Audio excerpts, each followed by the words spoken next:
¿Qué tal? Ya estamos de regreso. Qué bueno que sigue con nosotros. Carlos Albert, de esa época, en que además en tu relato es, yo diría, estremecedor, porque yo me imagino cómo la estaban viviendo en ese momento y cómo había... La gente quizás no, quienes no son muy aficionados al fútbol, no sabe que entonces se pagaban sueldos muchísimo más bajos que los de ahora, ¿no? Así es. Que había condiciones. Hoy las grandes estrellas del fútbol pues son multimillonarios, pero en aquel entonces pues ya ni siquiera las grandes estrellas llegaban a esos niveles, pero no se diga el jugador promedio, yo me imagino que tenían condiciones de vida precarias. Así es. De ahí a la fecha, hoy en México el futbolista está mejor, está un poco más protegido o está igual. ¿Cuál es la situación? Está igual. Y yo diría que inclusive puede estar hasta peor, porque en aquel entonces no teníamos nadie, prácticamente nadie, todos los medios, el 99.9 de los medios nos dio la espalda, estaban todos controlados por los mismos dueños de la liga, etcétera, pero nos costó mucho trabajo entonces remontar ese hándicap. En cambio ahora yo creo que hay una parte de la prensa muy libre, muy independiente, muy autónoma y muy inteligente que apoyaría un asunto de estos, pero los futbolistas siguen exactamente igual que antes, no tienen una sola prestación mejor. Como tú mencionas, han cambiado los sueldos, pero no las condiciones de vida. Tan es así que cada vez que hay un futbolista o exfutbolista en condiciones precarias de salud, para él o para su familia, lo que se tiene que hacer es pasar la charola entre los amigos, entre pedirle limosna al club para que permita la cancha y que hacerle un partido homenaje. O sea, los exfutbolistas y los futbolistas no tienen absolutamente nada. Está el caso del Chas en el América, que está en el América y el América ha procurado medio ayudarlo, pero te pongo el caso de Mario Velarde, por ejemplo, que ex compañero mío y de otros equipos que tuvo un problema serio de salud y pues,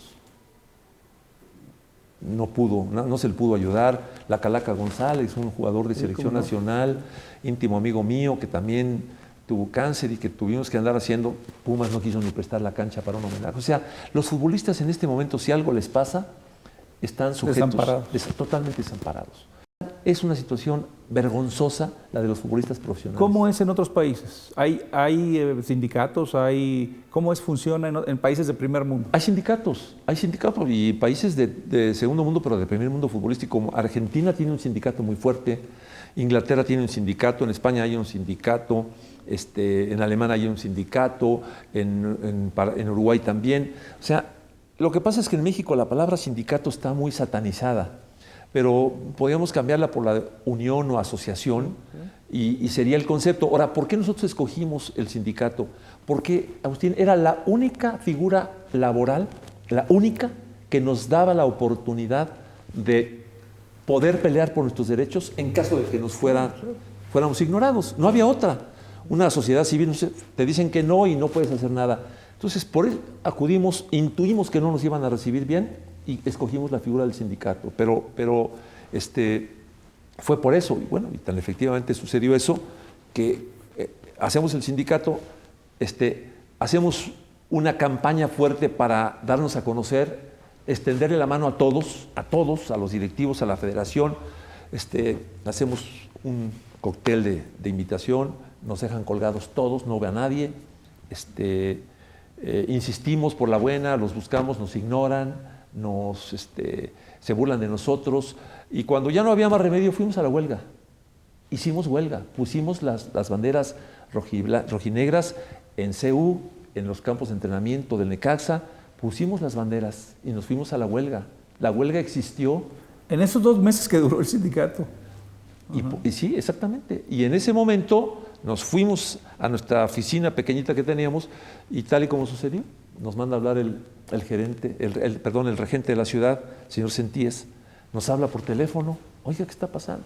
Tengo aquí a los federativos y están, pero dicen que no entienden su postura.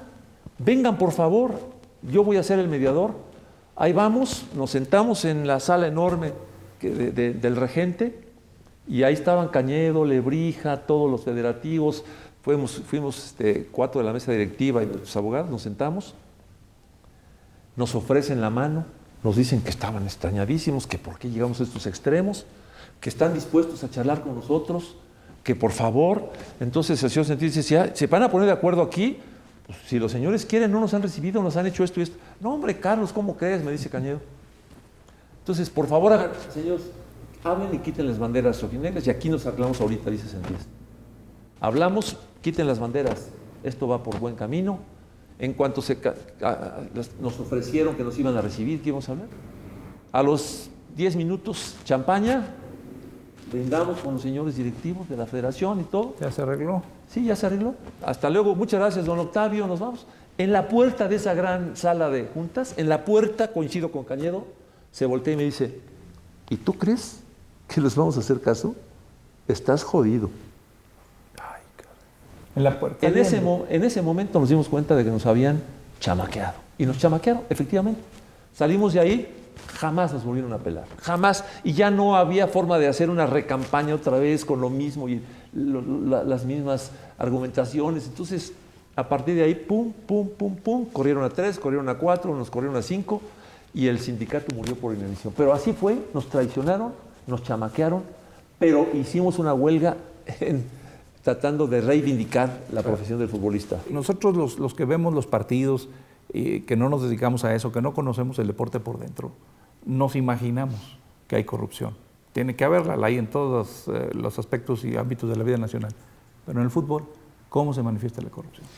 Agustín, se manifiesta, yo creo que se manifiesta igual que se manifiesta en toda la República, porque tal y como tú dices, el fútbol es un Mexiquito en chiquito. Tiene sus poderes, sus altos poderes, tiene sus administradores, pero la corrupción permea desde lo más alto. Desde el momento en que los que tienen que administrar el fútbol profesional, que es un espectáculo público regido por nuestra Constitución a través de la Ley Federal de Espectáculos Públicos, desde el momento en que los que lo manejan lo han desvirtuado, lo han convertido en un negocio particular, ahí empieza ya una corrupción que permea todo lo que es el fútbol.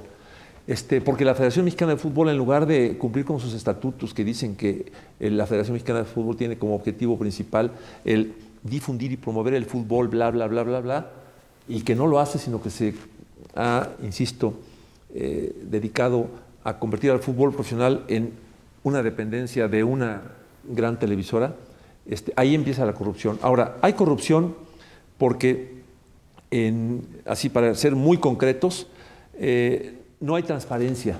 No sabemos, nadie sabe a ciencia cierta quiénes son los dueños de los equipos. O sea, no hay transparencia ni judicial, ni laboral, ni mercantil. No sabemos quiénes son los dueños del Querétaro, no sabemos quiénes son los dueños de Jaguares, no sabemos quiénes son los dueños del Puebla. O sea, eso es corrupción. Que estés participando en un deporte profesional y que no se sepa quiénes son los dueños. Hay corrupción porque hay conflicto de intereses muy marcado entre dueños de casas de apuestas y de casas de juego, que son al mismo tiempo dueños de equipos que aparecen en las boletas de esas casas de apuestas. Hay corrupción porque hay promotores que se dedican a inflar los precios de los jugadores y que la comparten con los directivos, con los dueños y con los entrenadores. Hay corrupción porque hay periodistas coludidos con esos promotores para inflar a un jugador a través de elogios en la prensa, etcétera, para que ese jugador pueda valer más y repartir más dinero. Hay corrupción porque los jugadores se prestan también a esa situación. Hay corrupción porque nuestras leyes han sido violadas y son violadas constante y permanentemente. Hay corrupción porque hay un pacto de caballeros, que le llaman ellos los dueños, que va en contra de las reglamentaciones de FIFA. Hay corrupción porque hay multipropiedad de equipos y eso atenta contra el interés también, genera un conflicto de intereses y también está prohibido por la FIFA. Y solamente en México, y solo en México, existen ese tipo de cosas. O sea, la lista de corruptelas en la federación va desde los dueños, desde los federativos, pasa por la selección nacional y llega a los equipos en perjuicio de un aficionado que está desamparado. Nadie defiende al aficionado. No hay nadie que voltee y diga, bueno, señores, este señor viene con su familia, gasta cada semana tanto y tanto más tanto. ¿Quién defiende sus intereses? Nadie.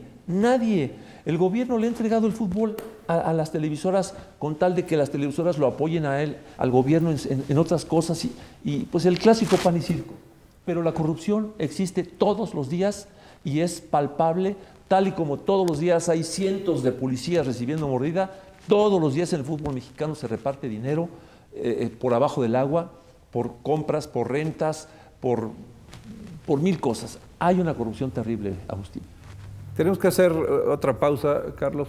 Vamos a seguir con este tema porque da para mucho y es fascinante. Ya regresamos.